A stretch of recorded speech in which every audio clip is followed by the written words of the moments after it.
Welcome to the Spurs 9501 podcast. From Kane to the Lane, the final say on all things Tottenham.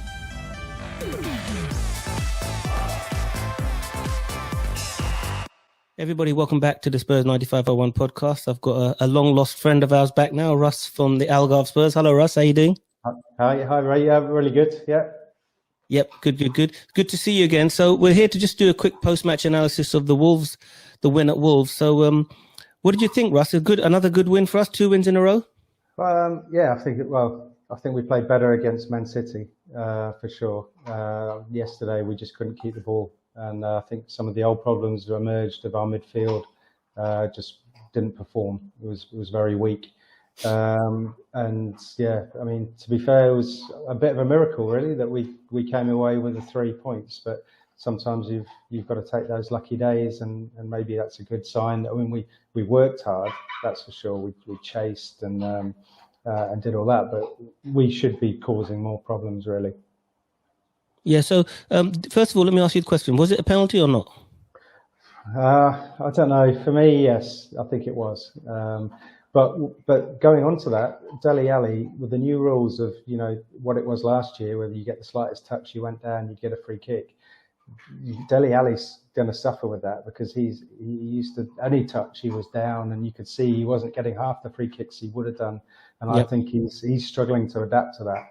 And he's going to have to change. And I think all the players need to, because likewise for their penalty appeal, you've seen those given last year for sure, yep. But this year didn't get it. But I think with Dele's it was a bit more obvious. I mean, he sort of stayed in the path of the keeper, which was kind of clever. But I think he would have brought him down regardless of Dele's actions. Yeah, and so that was a penalty. If that's a penalty, then the one with Skip at the other end should have been a penalty. Don't you think so? Well, I don't know, because that was more sort of hip against hip, and I think as well it looked like he was already sort of on his way down and a bit off balance. And I think those ones they are controversial, given that last year they were all given. But this year I think it's the right way. I think after watching the Euros, it was a breath of fresh air. The refereeing let the game flow, and it was. It's a contact sport, and we lost that completely last year with VAR and the decisions that were made. So this year, much better. It feels like the game of football's returned. So who were the standout players for you in the team yesterday? Which players stood out for you? I do like Skip in the middle. He's having a great season so far. So some of his first time passing and his energy and getting about. Højbjerg was a bit quiet. Sanchez had another good game, I thought, and dire concentration was there today as well. So those two, as long as they can keep that focus, it's looking quite good. But no one really stood out as having a good game yesterday. I think it was really those guys who just sort of worked hard and kept it together. But yeah, we just couldn't keep the ball. It was bizarre, and I think possibly it worried me a little bit that he didn't make the changes earlier in the game, because it was just waiting to happen. It was a bit like Mourinho last year. Yeah, well, he knew the goal was coming, and he just sat and did nothing. Yeah. Well, I was going to ask you. A lot of the fans are saying, well, if you take away, if you just close your eyes, you could think this was a Mourinho type performance: a low block, score a goal, defend deep, give the space up and hit on the counter. What's your views on? Do you think it was similar, or did you see any differences? I do think it is a little bit different. Not exactly sure I can explain why, but it does feel different. I think against Man City, we took the game to them a lot more than we did under a Mourinho sort of regime. I think I described it to my friend as it's like an old friend waking up from a coma. It was like we got Spurs back, So that was, we had a bit more confidence. But yesterday we just never got off the back foot. We like Traore causing us. Tanganga just he really struggled, which was strange given how well he did against Grealish and Foden. But he struggled with Traore, but he's a handful with his baby oiled arms. I think most people are going to struggle against Traore, to tell you the truth. I don't think as many people are going to keep him quiet. No, thankfully he had no end product yesterday. Yeah, well, there's rumours he might be coming to Tottenham, but we'll talk about that quickly later. So Traore, anybody you thought struggled a bit, was maybe not off the pace, didn't do too well? I still worry a bit about Reguilon actually, because he started off so well for us when he first joined. He's not getting forward enough to cause problems with his pace. He concentrated well yesterday defensively, but he's still got that little moment where I worry that he's not concentrating and he's let someone in behind him, etc. But yeah, it's weird. We've got Skip and Højbjerg in the middle. It should be a really solid, good controlling midfield. But I just think we should have done 4-4-2 a bit more yesterday. I think Bergwijn he played well, to be fair. But I think I would have just had two up top, and because whilst Dele is good in the middle, he still doesn't keep the ball that well. His work rate is great. Don't get me wrong. He's there chasing, and he doesn't win as many tackles as he should. But he, in terms of keeping the ball and moving it, I just felt we needed someone else in the middle. And I would have probably started with Lo Celso actually, and not started with Bergwijn probably. That's one of the things I was going to ask you. Where's the creativity? We've got Skip and Højbjerg double pivot there. But where's the creativity coming from? The Eriksen type pass, which is going to split a defence. Yeah. Where's that coming from? Well, it's not going to come from Tanguy, is it? Dombele. He's but he would be perfect if he was working hard, and he would have been the man. I still go back to the case. I still think we haven't replaced Moussa Dombele. I agree with that. Yeah. But we still just have no control in the midfield ever since he left. And Winks obviously is completely shot now. His confidence is gone, and it's a shame because he should have been that player. I don't know if Skip's passing is actually a lot better than people think. He could be that player, but I do like him and Højbjerg together. I think it's a good combination. But you're right, we need someone, and if Lo Celso can get back to the form that the promise he's got, he's going to have to be that guy to be the creative guy, because Dele's not a creator. He's a one who ends the creation in a way, and his little flicks and things are good, but he's not. Yeah, you're right. He's not an Eriksen. Let me just finish off now with Harry Kane. Harry Kane came on. What's your whole take? We haven't spoken to you very quickly. What's your view on the Harry Kane situation? Is he kind of stay? Is he going to go? Blah blah blah. What do you think? I think he'll stay now. I think what's happened with Grealish and there's still a chance he'll go, but I'm 90% sure he'll stay. I can't see Man City wanting to pay 150 million. Well, there's rumours. There's something in the paper today about they've come back with an improved bid near 150. So we'll see. Okay. To be honest, if we get 150, he should go. I think that's fair. And I think Levy can't let him go for less because he'll lose face, and we know what he's like. So I think it's, and to be fair, I thought Harry came on and did a good stint yesterday.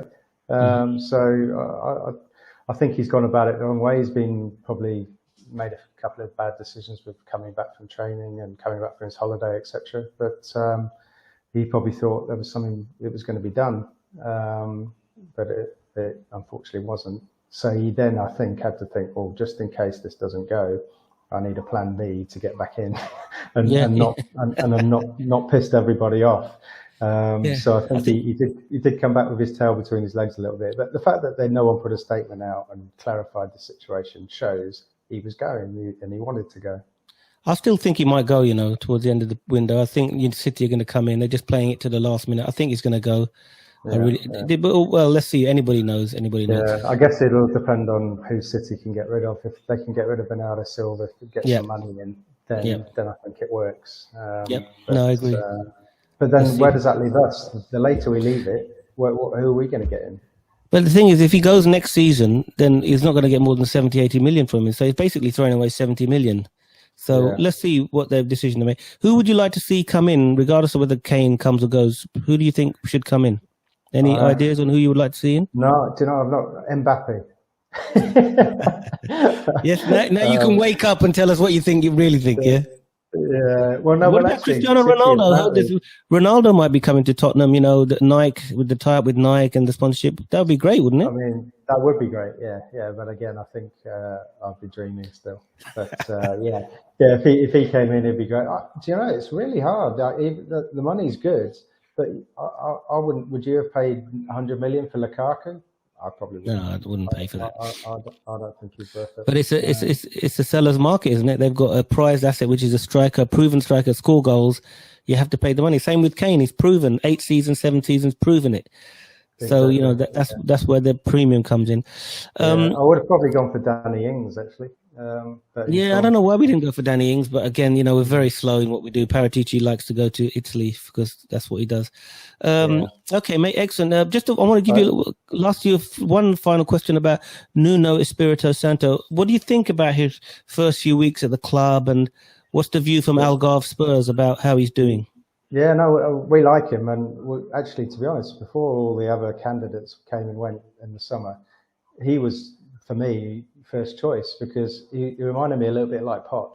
He's got Premier experience. He's a young manager. He's hungry still, and he's got, you know, some good ideas. And I like the way he plays, to be honest. And I think with the talent he's got at Tottenham, he can create more. He's got more versatility in how he sets us up than he had at Wolves. So I expect him to grow nicely into the position. And remember, it took Poch 3 or 4 months, really. I mean, Poch nearly got sacked. So, very,